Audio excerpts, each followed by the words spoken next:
Este pasado fin de semana, el fichaje más multitudinario, más conocido, que más prensa ha movido por tantos rumores que ha habido en este último mes, ha sido el de Alexander Sørloth por el Atlético de Madrid.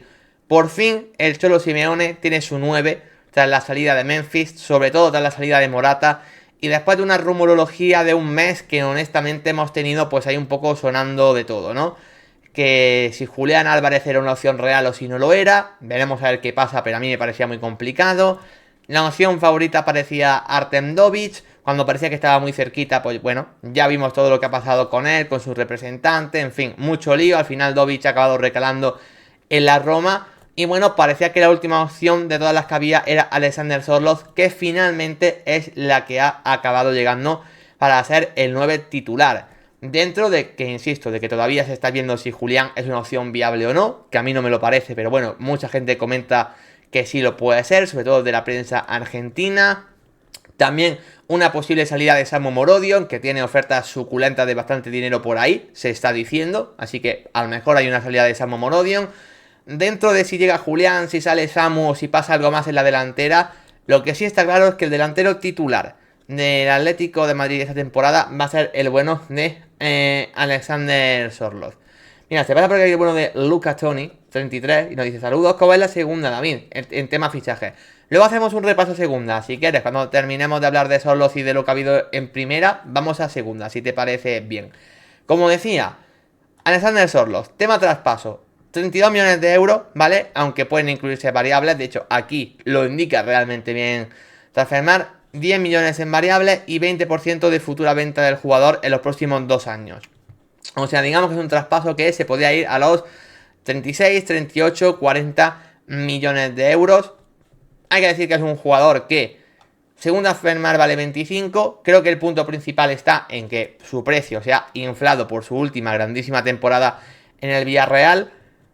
Y creo que estoy leyendo dos versiones, dos opiniones diferentes respecto a este fichaje.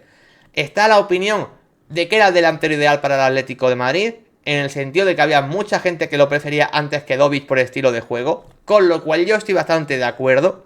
A mí me parece que Sørloth es un delantero no mejor que Dovich. De hecho, creo que como potencial o como techo, yo creo que Dovich te puede dar más que Sørloth. Pero creo que para este Atlético de Madrid sí que estoy de acuerdo de que Sørloth es mejor opción que Dovich. Porque es un delantero que fuera del área juega mucho mejor. Creo que es un delantero que se asocia mejor. Y que es un delantero que en carrera también puede crear peligro. Dovich me parece un delantero más letal dentro del área. Que creo que en general tiene más gol. Que ha tenido mejores registros. Y que creo sobre todo que vienen a hacer un año donde ha despuntado. De pasar de ser prácticamente desconocido a ser uno de los 9, pues eso, más en forma del planeta. Eurocopa aparte, porque la Eurocopa de Dovich realmente sí que fue muy negativa. El punto de Sørloth, ¿dónde está? ¿Qué ha pasado de hacer temporadas, bueno, normalitas por así decirlo en la Real Sociedad, a hacer una segunda vuelta descomunal en el Villarreal? Y creo que la gran duda que hay con Alexander Sørloth en este punto es de si realmente 6 o 5 meses muy buenos pueden justificar los 32 millones que ha pagado el Atlético de Madrid al Villarreal. Mira, por aquí aparece el bueno de Peri, ¿qué tal? Bienvenido, Bundesradar. Pues totalmente cierto, porque jugó en el RB Leipzig. Cosas que hay que decir es que Sørloth es un delantero que en su momento donde él la empieza a romper como tal fue en el Trabzonspor, ¿vale? O sea, él ahí la rompe una auténtica barbaridad. Eso hace que lo fiche después el Leipzig en su momento, ¿vale?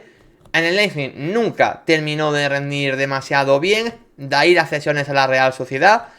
Y la Real Sociedad, yo creo que no lo hizo genial, pero tampoco lo hizo mal. O sea, tenía una constante de goles de entre 8, 9, 10, 11, 12, ¿no? En Liga. O sea, una cifra, bueno, aceptable, pero tampoco nada impresionante. Y el Villarreal parecía más o menos que iba a ir por ese camino, claro, hasta la segunda vuelta de la temporada pasada, donde fue una auténtica barbaridad. Fue el jugador que más goles marcó en la segunda vuelta. Y bueno, peleó el Pichichi Artem Dovich. Y de hecho, si no fuese a lo mejor por esa lesión que tuvo en la última jornada, quién sabe si a lo mejor no lo podía haber ganado. El punto es eso, que es un delantero que siempre ha sido más o menos bueno y fiable, pero no ha sido un delantero en grandes ligas de marcar 20-25 goles habitualmente. Insisto, su mejor año donde la partió fue en Trabzonspor, que no deja de ser la liga turca, una liga menor, pero luego en el Leipzig no le fue bien y la Real Sociedad, bueno, le fue más o menos bien, pero por ejemplo la Real Sociedad ya no pagó los 10 millones que el Leipzig demandaba. O sea, para la Real Sociedad hace un año 10 millones le parecía caro. No le pareció tan caro al Villarreal, que sí los pagó, pero era un delantero que valía eso. Y ha pasado de valer 10 millones a valer 35-40 por 5 meses muy buenos, ¿no? Claro, esos 5 meses han sido una locura. No podemos negar lo evidente. Pero son 5 meses. Y ahí es donde está mi duda. A favor del Atlético de Madrid diré que el Atlético no puede optar a ningún 9 que sea absolutamente top. Y que sea una absoluta certeza. Porque Dovic, por ejemplo, tampoco es una certeza. Hay que decirlo, Dovic necesita que el equipo sea muy ofensivo y que el balón le llegue al área. Miras, por ejemplo, con Ucrania el nivel de Dovic. Parecía que, claro, Ucrania en la Eurocopa lo podía hacer genial con jugadores tan enchufados, sobre todo Dovic en punta. Y bueno, y luego la Eurocopa Dovic, absolutamente nada, ¿no? Así que es verdad que el Atlético no puede fichar ninguna certeza. Porque, bueno, porque no puede fichar un Lautaro, porque no puede fichar un Osimhen. Evidentemente no puede optar a ese tipo de delanteros. Tiene que optar a ese segundo escalón europeo, donde, bueno, pues un muy buen Sorloth, pues es una buena opción. Entonces, a mí es un delantero que me encaja para el Atlético de Madrid y para lo que el Atlético necesita, pero que yo entiendo a la gente que duda, por lo que digo, porque si a nosotros hace 8 meses, ¿vale?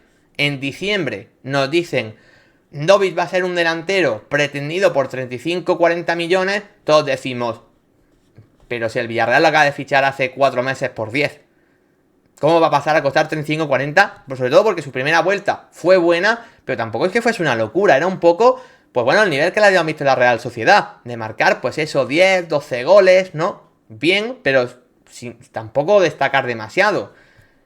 Ahí es donde está el punto. Hay que ver si 4 o 5 meses geniales de Sorloth se pueden volver a repetir y pueden seguir manteniéndose a lo largo del tiempo en el Atlético de Madrid. Que evidentemente es mejor equipo, tiene más armas ofensivas, o sea, Sorloth ha pasado a jugar en el mejor equipo que de su carrera, siendo grandes equipos el Leipzig, la Real Sociedad y el Villarreal, pero el Atlético es un paso más, es jugar Champions todos los años y a ser el 9 titularísimo. Y yo en este contexto quiero ver si Sorloth puede volver a repetir lo que vimos en la segunda vuelta de la temporada pasada. Por aquí quiero leer por el chat las diferentes opiniones, porque por ejemplo, Peri dice, a mí Sorloth me parece un delantero normalito que ha tenido un pedazo de contexto en el Villarreal. Eso sí, a Morata lo mejora. Yo le decía que tiene solamente 28 años. O sea, sí, a nivel de edad está en la mejor etapa de su carrera. Dicho eso, no es una promesa ni mucho menos. O sea, el mejor nivel de Sorloth lo hemos visto ya. O sea, lo que pagas por Sorloth es lo que has visto, ¿vale? No, me extrañaría que Sorloth de repente fuese uno de los 5 mejores delanteros del mundo. Yo creo que no puede llegar a eso. Vamos, si te hace lo que ha hecho en el Villarreal, ya sería una locura. O sea, ya con eso al Atlético le basta y más que le sobra. No olvidemos que ha sido el segundo máximo goleador de la liga. En un Villarreal que ni siquiera ha entrado en Europa. Hay que tener eso bastante en cuenta. Así que bueno, viene a hacer un temporadón, pero bueno, es un poco lo que dice Peri. A mí no es que me parezca un delantero normalito. Sí que me parece un muy buen delantero. Pero a lo mejor no es el 9... Bueno, no sé si es un 9 de 40 millones. Ese es el punto. No sé si 5 meses geniales en el Villarreal pueden reflejar unos 40 millones que puede llegar a costar el traspaso de Alexander Sorloth. El punto está un poco lo que también decía Peri, que estoy también de acuerdo con él a su vez. Y es el hecho de que, bueno, de que al final es un delantero que mejora lo que había. El Atlético venía de jugar con Morata y con Memphis. Que al final Memphis, entre lesiones y desconexiones, tampoco era nada fiable. Y Morata, pues bueno, ya conocemos todos a Morata. Tuvo una primera vuelta genial y una segunda totalmente desaparecido. Así que bueno, claro, mejor que Morata es mejor que Memphis. ¿Es el mejor que puede tener el Atlético de Madrid? La verdad, tengo alguna duda al respecto, ¿eh? Pero bueno, lo que sí tengo en cuenta en cualquier caso es que el Atlético necesitaba un 9 y al menos ese 9 ya lo tiene con Alexander Sorloth.